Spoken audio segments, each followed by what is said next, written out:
traffic protected so that no one can come in and eavesdrop and no one's kidding them. Good, that works. When we get a sample, too late for them. But in between them, they collect a lot of money. And I'll have some figures for money a little bit later down.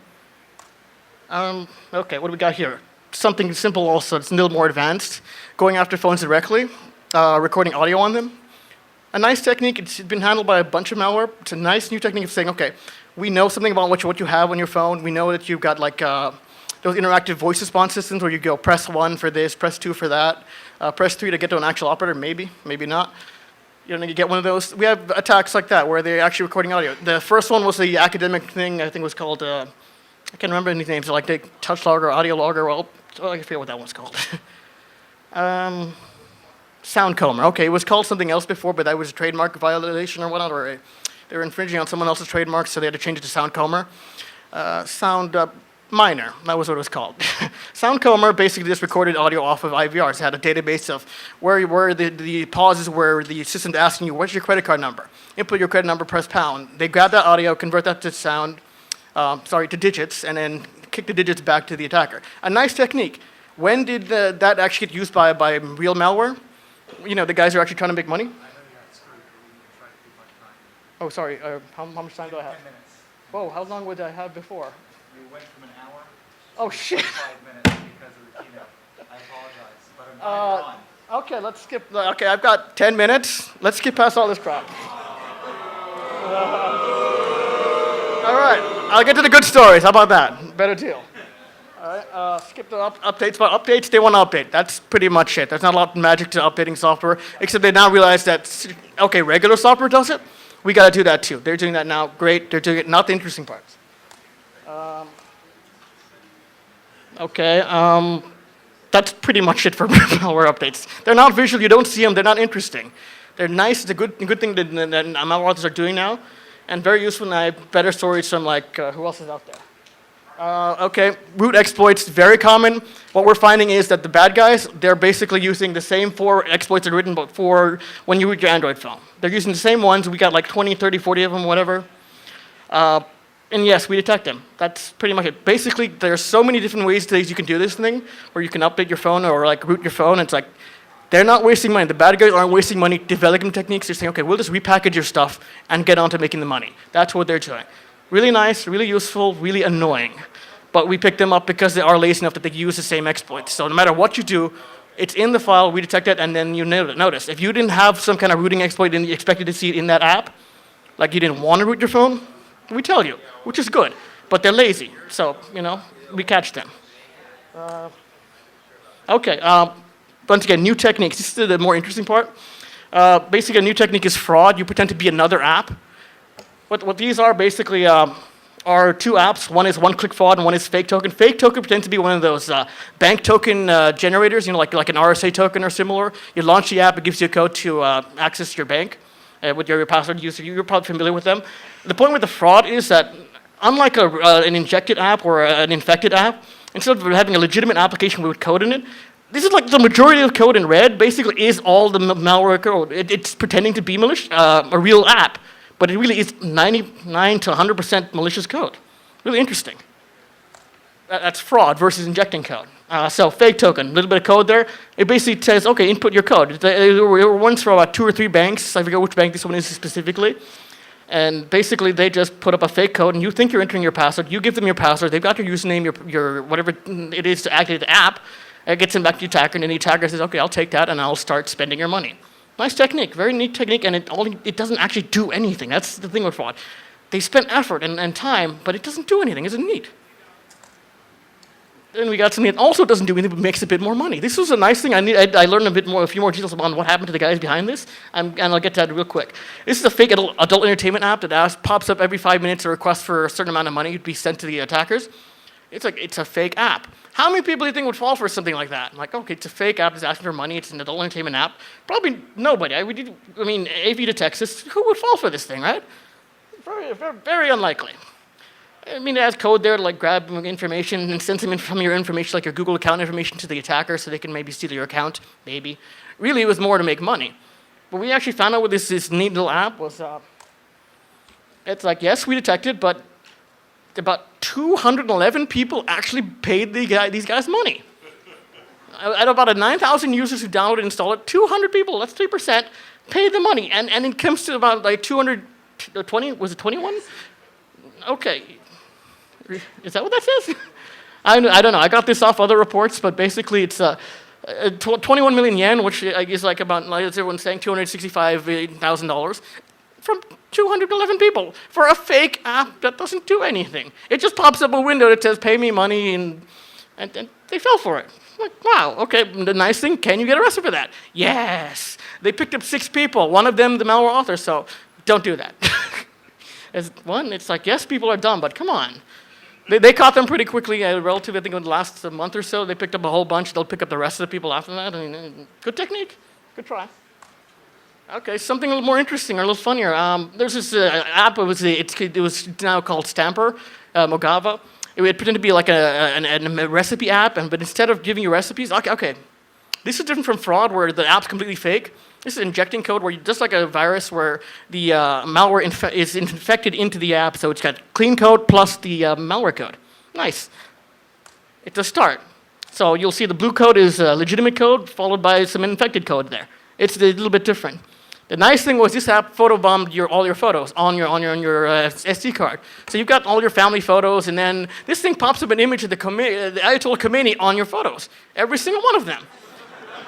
Wouldn't be so bad, if it actually checked to see if it was infecting, like a standard file infector. Oh, you infected a file, you like change a header setting to say, I infected this file, so you don't reinfect, yeah? Which is a good idea, because you don't want to keep blowing up the size and get picked up easier. It doesn't do it, doesn't check that, so it ends up damaging your files. Actually, that photo there, yeah, Ayatollah with some of his goons or whatever, the deceased one, and he just puts it in there, puts in every single file. It does not make a single check. You might notice a single check that's infected the file. It just says, okay, I found the file, boom, let's pop it in there. Let's see what the effect of that looks. There we go. Okay, you got a nice photo here, right? First setting, Gen 1, Gen 2, third generation. Ayatollah's really in good shape. Not so much our president. I don't know. These guys are not that nice, So that's the first technique they did. It was actually really simple to modify this thing and turn it into something else. Someone took this Stamper app and changed it into a new variant that goes after fans of a Japanese pop group, AKB48, I believe it's called. These guys. Okay, so it's very nice. Okay, Japanese pop band, not 3 people, actually more like 65 people. They have what's called in elections where the fans vote for who, because it's such a big troop, only some of them can perform like a stage show, so it's like they'll take like 10 of them out of like 65 and you have to vote on them, and there's an election. So there was an election, I think recently, a few months ago, right when this app came out to basically go after fans of that app. You download an app that's supposed to be voting for this or give you the results of this election, and instead they got a little trick like the Ayatollah one. You get instead a picture of a little baby. That was the example from one of the contests from last year, where you could have, what would your baby and one of these girls look like? Yeah, so now you get a picture of you, all your photos, your family, your friends, whatever it is, with this stamped on every single one, with the same effect as the other app. So the Ayatollah and his goons, you've got an interesting little baby. Very cute baby. All babies are cute. All right. Let's look at some academic research real quick. TapLogger, another variant of what we've seen before, wherein you have the soft keyboard and you touch the keys and it records that. So usually you want to train the app, and there were previous to the research had like 2 parts: a separate training app and a separate actual thing that uses data from there. So you push the buttons and you read the sensors, and you can kind of figure out where these numbers are. Yeah. So you could either make people hit an app that looks like this, like the regular login app or the login screen, or you can make it an icon game where you like match the icons, which happen to be where the 1 through 9 and 0 and all that are. Nice technique. So they made a bunch of academics put together an app that does that, and they put it into one app, which is kind of nice. But the interesting part is they improved upon an academic design, but we haven't yet seen the bad guys do this yet. Academics are making a lot of new things, and they're not doing that yet. How many bets you want to take? It'll take 3 or 4 months. Maybe, maybe not. I don't know. It depends. It depends on how much money you can make by getting your access code. And let's see. Just a quick diagram how they do it, where they pick up the information from the app. Nice technique, but more interesting is professional research. Has everyone here heard of Bouncer? This is the new security system setup, whatever, from Google for cleaning the App Store of all of these bad apps we're talking about here. And recently at SummerCon, like last month, researchers John Oberheide and Charlie Miller, and they basically came together and said, let's build an app and get into the store and find out what is this bouncer, how does it work? Because Google didn't give us any information at all on this, which is security to obscurity.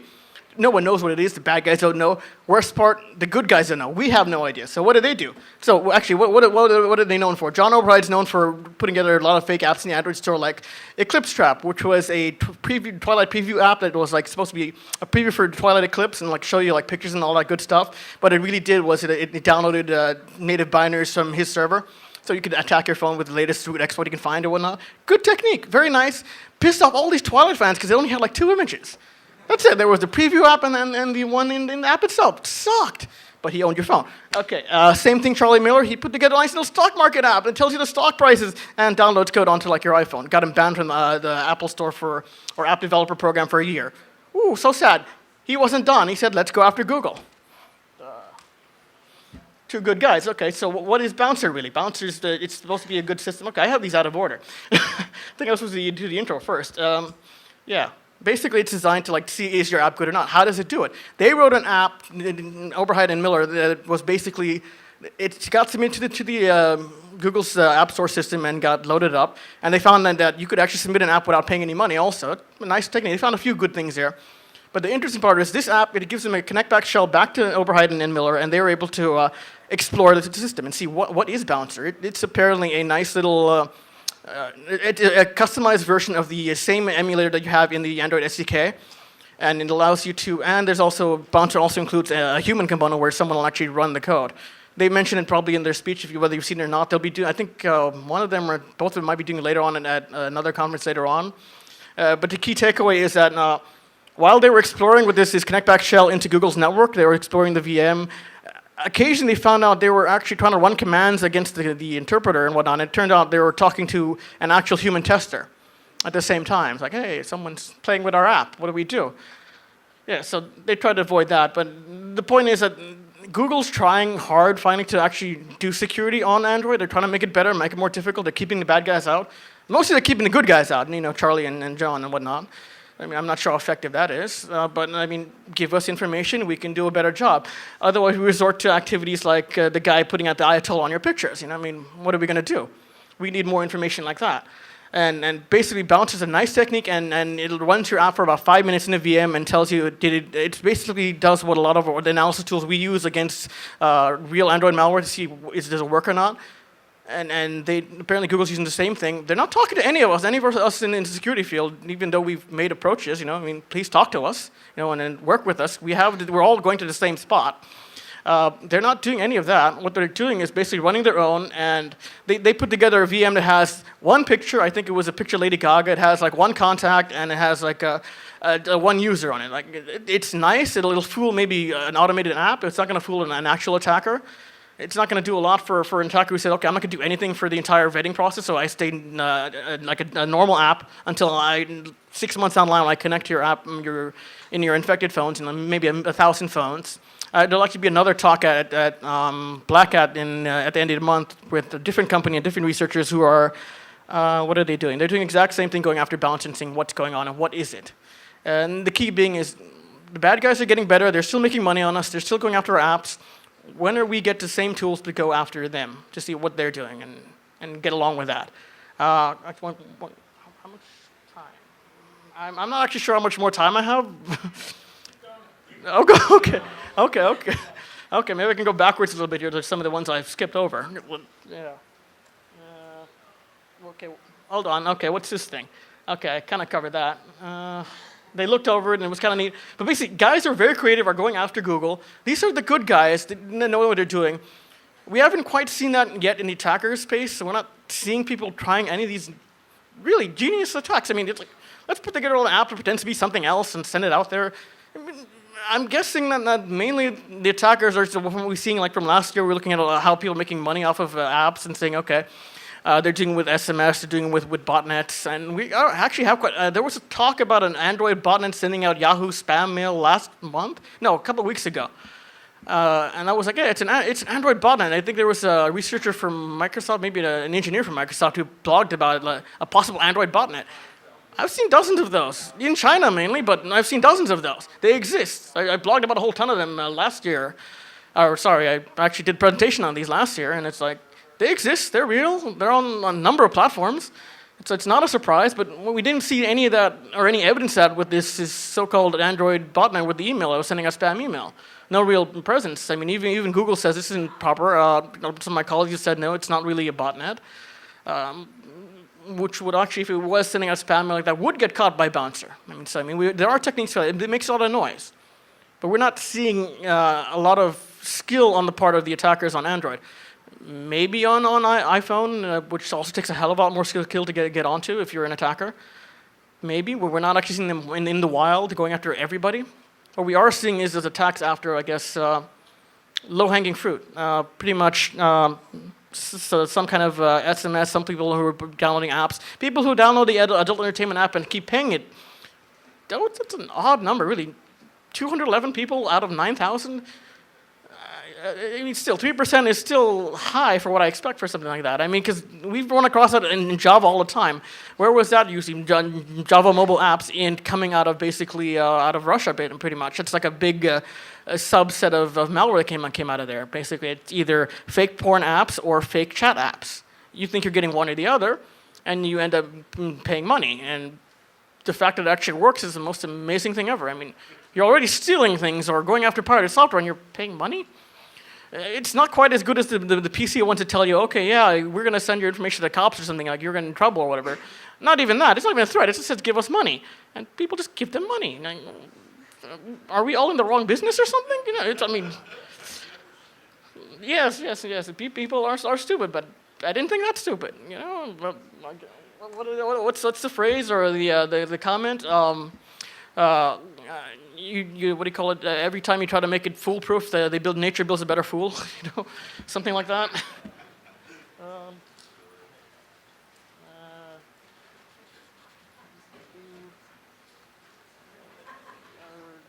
skip over. Actually, I think I can actually probably go over the update stuff, really, what's involved in update. This kind of reflects back on Charlie's and John's techniques. They both tried basically apps to pretend to be something else and downloaded native binaries like an exploit. Basically, an update is a very common thing, like on the PC, where you get on the device or on your PC first, and you just sit there and you wait, and you're like, oh, you compromised the machine. Maybe not fully, but you're waiting, and you download additional code or better software onto the phone, onto your PC, and you exploit the PC, which is the way it's been done like over the last 10 years. It's been done. Now we're starting to see it on the mobile, and for some reason everyone's surprised that we're able to download additional code. You gave us internet access. You let us run native code. What did you think we were going to do? So the good guys are doing that. The bad guys have also decided we're going to try that. Now, we've seen a few samples, I don't remember the names offhand, that will actually download additional code from the attacker's website. Yeah, two ways they do that. One is through on Android with Dalvik, where you can load up a text file. Oh, sorry. Okay. So how like 2 minutes? Okay. Thanks. Okay, no problem. Sorry, everyone else is coming in. I'll be a quick question. Is there room outside to discuss anything more? If you want to adjourn, if you want to talk more, Yeah. straight up the hall. Okay. To the Felsenstein room. Okay. There's no one in there right now, and you can hold forth. Have interaction. Okay. Actually, no problem. I pretty much went through the slides. Just adjourn to the Felsenstein. It's right on the other side of the elevator. Felsenstein? Yeah, right on the other side. Okay. There's right down the hall. There's past the elevators. There's a room, the Felsenstein room. Sorry, how do you pronounce that? Yeah. Okay, maybe you can help me out here. Yeah. So what we'll do, and I do apologize. As you know, the keynote went a little long, and once we get off schedule and desynchronized, then it's really hard to go from talk to talk. So we're going to try to bring in the next talk here in a moment or two. Right, and the people that want to continue on with this discussion, the Felsenstein room is just beyond the elevators on the left. And just pick up, move there, and that'll be the continuation of this discussion. Right. And then the next talk will start up in here questions momentarily. Yes. Yeah, and apologize for the logistics. Yeah. Yeah. Yeah, I What tried. was the talk about? I mean, back there. I mean, the NSA guy. How good was he? Because he went like 2 hours. He must have been Yeah, impressive. well, almost. We did lightning talks at the end. Oh, okay, But he okay. was one of the keynotes, and the Yeah, keynotes we yeah. give some latitude Of course, to the keynotes. yeah, You know. yeah. So what I recommend is just go ahead, go walk and let people follow you. And I'm pretty sure, as far as I know, no one's scheduled in there for even a couple of hours. So you Okay, can good. sit down and I'll chat. have some time to talk with You people. know, informally, whatever. All right, excellent. Howdy. Do you think that, I mean, obviously there's more malware being targeted, but do you think that iPhone is a more secure platform or just only based on the fact that there's more malware being targeted? As far as like, if you look at Windows,